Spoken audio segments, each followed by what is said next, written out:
even seen a preseason game yet.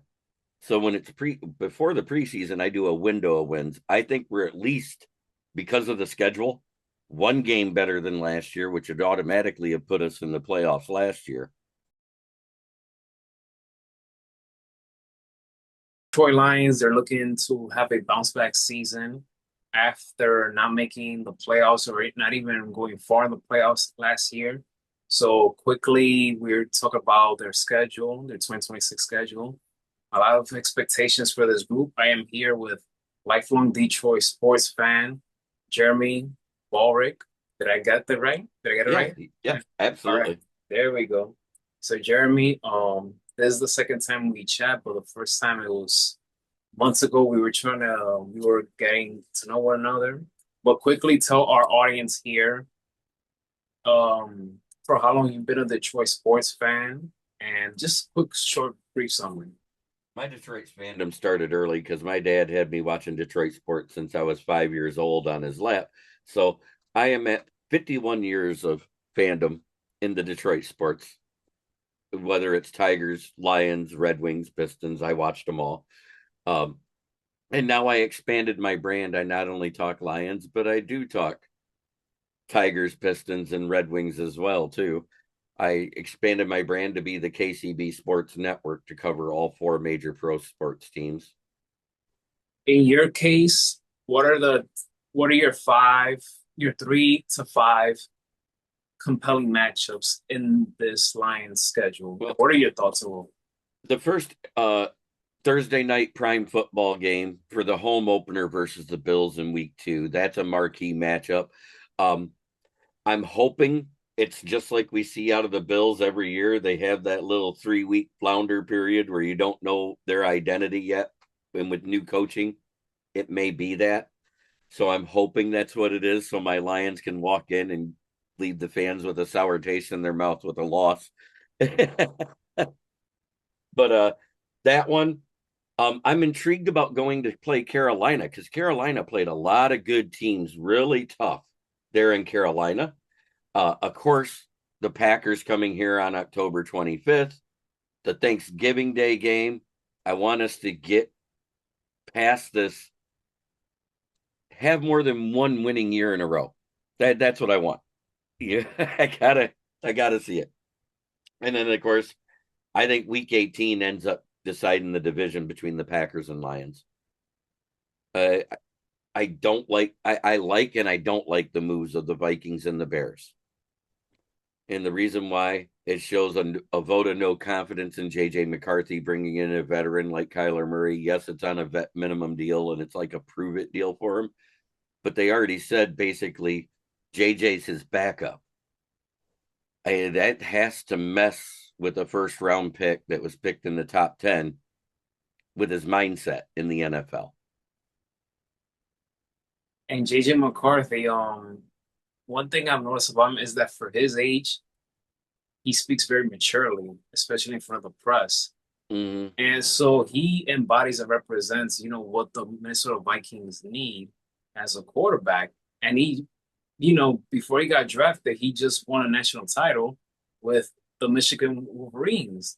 Yes. So it's unfortunate that injuries happen. It's super unfortunate, especially when you make it to the big leagues. It's very Mm-hmm. tough. So I feel for the kid, but he's gonna bounce back some way, somehow, whether it's in a Minnesota uniform or elsewhere.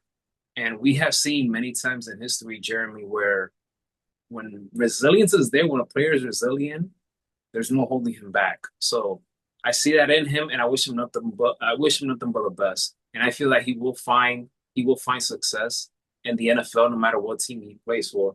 But he is all about the best thing I could say is that he just needs to control what he can control, take care of his body, and hopefully he doesn't suffer any more devastating injuries after this one. So, but there's something you were gonna say. Yeah. On top of that, we just had two recent instances of actually three. The resurgence of Geno Smith with Seattle. Yes, he fell off after going to Oakland. We don't know what he's going to be with the New York Jets because we don't know who the New York Jets are yet. Baker Mayfield. He bounced around and ended up in Tampa, had a great time. And then back to back resurgence for Sam Darnold, who was considered washed after being with the Jets, goes to Minnesota, wins them 14 games, and then does 13 games out there with Seattle and wins the Super Bowl. Sometimes it's all about being in the right situation. Yep. So Sam Darnold has been a fantastic story. All those ones that you mentioned are great examples. But Sam Darnold winning the Super Bowl puts the icing on the cake. Yeah, yeah. Because he wasn't a Heisman winner. He wasn't considered a top 5 quarterback coming out in college that could go straight into the pros and be great. He was just considered he could be good, and the type of quarterback that could get a team there if he had the right pieces around him is exactly what was said when he was drafted by the Jets. And he proved it. He almost did it with Minnesota, but there was a couple pieces missing. There still is. As far as I'm concerned, they made a mistake letting Sam Darnold walk out the door. Yep, and um, he got the last laugh in that one. So Yeah, the double whammy. We beat yeah. them. We beat them in week 18, and then they bounced out versus the Rams. Oh man, oh man. But that's the beauty about sports. You just don't know what player or what team is going to rise to the occasion. You just don't know. I love the unpredictability about sports. And that's why I have my window of wins this year for the Lions. I do it as a window. I don't like locking it in when you really haven't seen the team play or injuries or how the scheme goes. We haven't even seen a preseason game yet. So when it's before the preseason, I do a window of wins. I think we're at least, because of the schedule, one game better than last year, which would automatically have put us in the playoffs last year. So I think we're a 10 to 13 win team. Looking at the schedule, I see that. I see no less than 10 wins.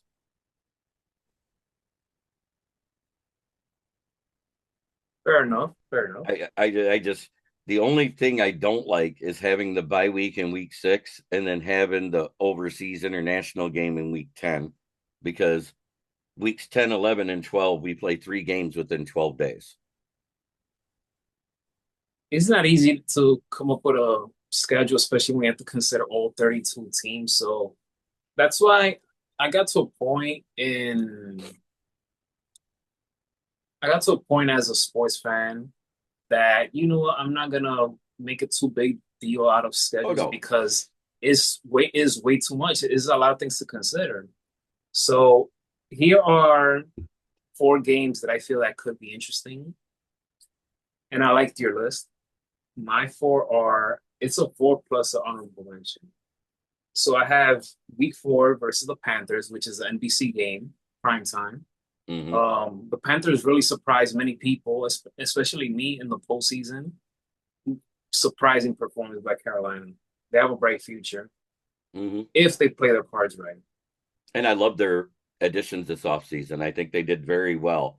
The only one I question, because of how well he played at the end of the season, well, their starting center got hurt, and I believe it was either week 10 or week 11. The last 6 games they played, they had Cade Mays, the guy we picked up in free agency, for our starting center. And if you actually look at his grades through the last 6 games he played, he was a top 10 center in the league. If you look at his overall grade, it looks awful because he played 75% of his snaps at guard next to a center that didn't communicate as well. And there was some bad, that's why they struggled so mightily early. If you remember right, they were struggling the first part of the season. And then all of a sudden they went on that run that made their playoff run, because they had 3 wins at week 9. Everybody wrote them off. Yep. Mm-hmm. And granted, 2 of those wins were against teams that were number 1 seeds in the NFL at the time. And everybody just sort of let that slip past their memory that they beat 2 really good teams out of the 3. Many people thought that it was a fluke, but that's a big accomplishment, especially for a young Panthers team that is slowly, developing and growing. So it's either they're going to pick up where they left off, or it's just going to be one of those where things are not going to go right for them. But regardless, I have week 4 as a potential compelling matchup Mm. NBC primetime game, so that should be fun. I have that one. I have Week 10 versus the Pats, international game, 9:30 a.m. I have Week 11 versus Tampa. There's something about Tampa versus Detroit that just excites me these last few seasons. So I have that one as well. The fourth one, Thanksgiving game against the Chicago Bears. The Lions, they had to get that one. They had to. I feel like out of all the ones, that one is a must. You have to win that game. That's And just to establish that dominance of who taught Ben Johnson how to coach. then, and my honorable mention is Week 7 versus Green Bay, which is, they'll be playing at home. So yeah, those are the ones that I have right there. But yeah, So a lot of good games I, there. I'm going to make a bold statement because we've seen this before. How often do the Super Bowl losers make the playoffs the next year? You don't. It's happened twice in 60 Super Bowls. I don't think the Patriots make the playoffs this year. I think they'll be second place in that terrible division because let's face it, the Jets and Miami are awful. Bills are the cream of that crop consistently right now since Tom Brady left the Patriots. I just think the coaching scandal that's going on right now and everything is going to play into this season on them. I think Drake May is fine. I don't think it'll be his fault, but I think there's going to be a drop off from last year. The Buffalo Bills, they just need to finally get over that hump. They need to get their act together. They really Yeah. do. They had their chance. I feel like last year they had their chance. That was the moment. As much No as Ravens, listen, no Chiefs. No as much Ravens, no Chiefs. Jeremy, I'm the type of person that I want a team. I don't care if you lost them 3, 4 years in a row. I want you to go through them to get that ultimate goal. Mm-hmm. And the fact that the Chiefs didn't make the playoffs, it bothered me because I want the Bills to go through them. Right. To I'm that person, I'm that competitor. I want to see that. But I said, okay, Chiefs, no playoffs, strangely. But okay, let's see if the Bills can go away, and they didn't. So I'm looking at them this year. What are you gonna do? What you gonna I, do? I think the Broncos and the Bills and the Chargers are the three best teams coming into this season right now with where they left off. The only question mark you have with Bills is the coaching continuity change because they changed head coach, they changed offensive coordinator, and they changed defensive coordinator. I don't know if it'll be the same mindset. Well, we'll leave it at that. Jeremy, thank you so much for joining me to talk a little bit about the Detroit Lions schedule. Yes. Hopefully they bounce back. I like seeing teams that, especially that struggle for so many years, finally contend. I really hope that they get back into playoff or even better Super Bowl contending conversation this year. Oh, same here. And the odds makers already said the betting line for prior to the season starting is 10.5 over under for the Lions.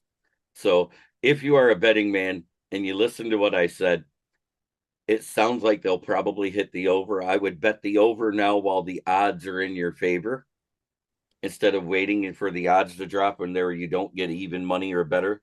Right now, it's better than even money to place your bet. And I'm not saying to bet your mortgage. I'm not that guy. Bet responsibly. Bet what you can afford to lose.